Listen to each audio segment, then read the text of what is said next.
Testamento de Niftali. Da bondade. Capítulo 1. Transcrição do testamento emitido por Niftali nos seus últimos dias, aos 132 anos de idade. No quarto dia do 7º mês compareceram para junto dele os seus filhos, ele estava ainda são, e ofereceu-lhes uma refeição e um banquete, por suas próprias mãos.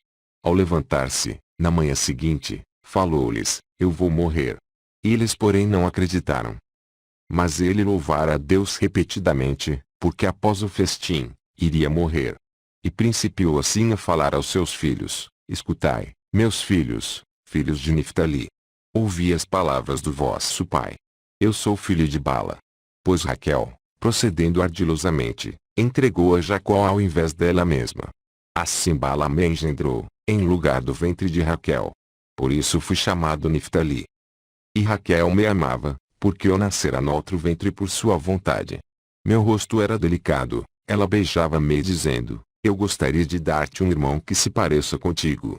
De fato, José foi semelhante a mim em todos os traços, de acordo com as súplicas de Raquel. Portanto, Bala minha mãe, filha de Roteu, um irmão de Débora e de Rebeca. Minha mãe viera ao mundo no mesmo dia em que nasceu Raquel. E Roteu era da descendência de Abraão, era um caldeu temente a Deus, livre e nobre. Ele fora feito prisioneiro na guerra. Depois Labão resgatou-o e deu-lhe sua escrava Ena por mulher. Esta gerou-lhe uma filha que foi chamada de Zilpa, exatamente o nome daquela aldeia em que ele fora preso. Mais tarde, Ena gerou Bala, e disse, minha filha é ávida do que é novo, pois, mal apenas nascida, já começou a sugar avidamente. Capítulo 2. Eu tinha pés ligeiros como um servo, e o meu pai Jacó sempre me escolhia para levar qualquer recado, qualquer mensagem. Eu tinha também a sua bênção, por minha qualidade de servo, pois, assim como o oleiro entende de vasos, quanto podem conter, qual a quantidade da argila necessária, assim também o Senhor faz o corpo à medida do espírito, e nele o derrama segundo a sua capacidade de contê-lo. Um corresponde ao outro, na exatidão que se aproxima da espessura de um terço de cabelo. Toda criatura é feita segundo medida, regra e peso. E assim como o oleiro conhece a serventia de cada vaso, assim também o Senhor conhece, em relação ao corpo, o quanto alcança no bem e quando começa a entrar no mal. Não há nenhum desejo e nenhuma intenção que não sejam do conhecimento do Senhor. Ele criou cada homem segundo a sua imagem. Segundo a força do homem, assim também a sua obra, segundo o seu entendimento, assim o ato, segundo sua intenção, assim o comportamento, segundo o seu coração, assim a boca, segundo os seus olhos, assim o sono, segundo a sua alma, assim a palavra. Isso tanto na lei do Senhor, quanto nas obras de Belial. Assim como há diferença entre a luz e as trevas, entre o ver e o ouvir, assim também existe diferença entre um homem e outro, entre uma mulher e outra. Não se pode dizer que um seja parecido com o outro. Deus, no seu ordenamento, fez tudo bem feito, na cabeça colocou os 5 sentidos. Deu à cabeça o pescoço, cabelos por adorno, o coração para pensar, um ventre para expelir, um estômago para digerir, canais de ar para a respiração, um fígado para a ira, uma bile para o amargor, um baço para o riso, rins para a sutileza, coxas para a força, pulmões para o alento, e quadris para a energia e outras coisas mais. Portanto, meus filhos, fazei tudo com reta intenção e no temor de Deus, e nada façais na desordem, seja por futilidade, seja exemplo. Pois, se disseres ao olho que escute, ele não conseguirá, da mesma forma, não podereis, na escuridão, praticar as obras da luz. Capítulo 3. Não vos dediqueis a corromper as vossas obras pela cobiça de possuir, nem enganeis vossa alma mediante palavras fúteis.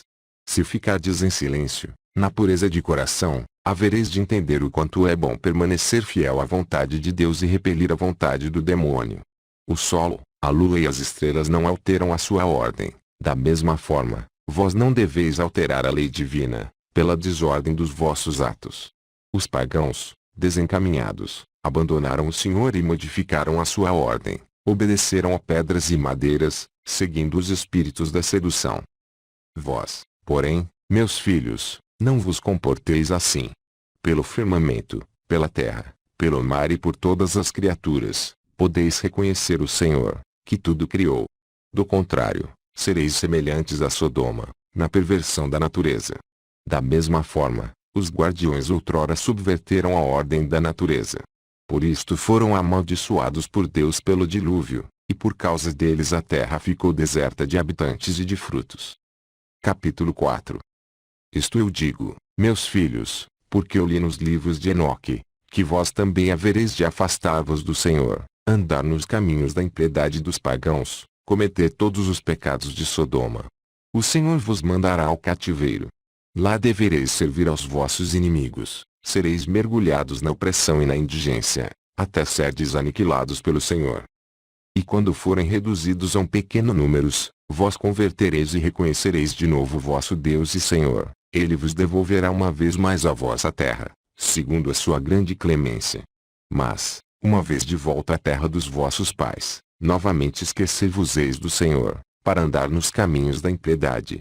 Após isso, o Senhor vos dispersará por toda a terra, até o dia em que virá a sua compaixão, um homem que cumprirá a justiça, perto e longe, e se mostrará misericordioso para com todos. Capítulo 5. Aos meus 40 anos de idade, tive uma visão, pelo lado do oriente sobre o Monte das Oliveiras, em Jerusalém. Lá estavam parados o sol e a lua. Então o pai do meu pai, Isaque, disse-nos: correi. Cada um os agarre segundo suas forças. Os que deles se apossarem, possuirão o sol e a lua. Assim, todos nós corremos na direção da montanha, e Levi agarrou o sol, e antes deles Judá agarrou a lua. Em seguida, ambos foram levados para o alto, com o sol e a lua. Sendo Levi como o próprio sol, um jovem entregou-lhe 12 ramos de palmeira. E Judá brilhava como a lua, 12 raios partiam dos seus pés. Então Levi e Judá correram um em direção do outro e abraçaram-se. E sobre a terra havia um touro de grandes chifres, tendo nos seus costados, lados, asas de águia. Quando eles quiseram agarrá-lo, não o conseguiram, pois José chegou primeiro, apoderou-se dele e foi com ele para as alturas. Eu vi isso, pois estava presente. Depois apareceu-nos uma escritura sagrada, que dizia: assírios, medos, persas, elimeus, gelazeus, caldeus, bem como sírios, levarão as 12 tribos de Israel ao cativeiro. Capítulo 6. E outra visão eu tive, após 7 dias, onde vi o nosso pai Jacó em Jonia, junto ao mar. Nós estávamos com ele. Aproximou-se então um navio, velejando em nossa direção, não tinha nem piloto nem marinheiros. E trazia a seguinte inscrição: o navio de Jacó. Disse-nos pois o nosso pai: vamos embarcar no nosso navio. Nós embarcamos. Veio então uma forte borrasca, ventania, seguida de grande tempestade. E nosso pai, que estava ao leme, abandonou-nos. E nós, como joguetes do temporal, éramos arremessados de cá para lá sobre o mar. O navio encheu-se de água, e pela força do embate das ondas, despedaçou-se. José evadiu-se num bote. Nós outros permanecemos sós, agarrados a 9 pranchas. Levi e Judá estavam um ao lado do outro. Fomos dispersados até os mais distantes confins da terra. Então Levi cingiu-se com um saco e orou por todos nós ao Senhor. Com isso, a tempestade amainou e o navio chegou calmamente à terra. Nosso pai Jacó então veio a nós. Nós todos nos alegramos com isso. Capítulo 7. Relatei os 2 sonhos ao meu pai. Ele disse-me: a seu tempo, isto se cumprirá, depois que Israel tiver passado por grandes sofrimentos. Falou-me depois o meu pai: tenho fé que José esteja vivo, sempre vejo que o Senhor está dentre vós. E em prantos, exclamou: tu vives, meu filho, meu José, eu porém não te vejo, e tu não vês a Jacó, teu pai. Com estas palavras, ficamos comovidos até as lágrimas. Em meu coração, eu ardia de vontade de revelar abertamente que ele fora vendido. Mas tinha medo dos meus irmãos. Capítulo 8. Mostrei-vos os tempos últimos, meus filhos, da forma como tudo acontecerá em Israel. Recomendai, portanto, aos vossos filhos que permaneçam unidos a Levi e Judá. Por intermédio de Judá virá salvação para Israel, e nele Jacó será abençoado. Por meio da sua estirpe, Deus aparecerá sobre a terra, habitará entre os homens, para salvar a geração de Israel. Chamará para junto de seus justos de entre os pagãos. Praticai o bem, meus filhos, e então sereis abençoados. Assim, há um tempo para a relação marital e um tempo para a continência, para orar. Desta forma, o mandamento é duplo, e se não for cumprido segundo a ordem, resulta em pecado para o homem. Assim também é em relação aos demais mandamentos. Sede então sábios e prudentes diante de Deus. Ele conhece a ordem dos seus mandamentos, as leis, os comportamentos, assim, o Senhor vos amará. Capítulo 9. Muitas coisas mais ele frisou-lhes. Depois pediu-lhes que transportassem o seu corpo para o Hebrom e o sepultassem junto do seu pai.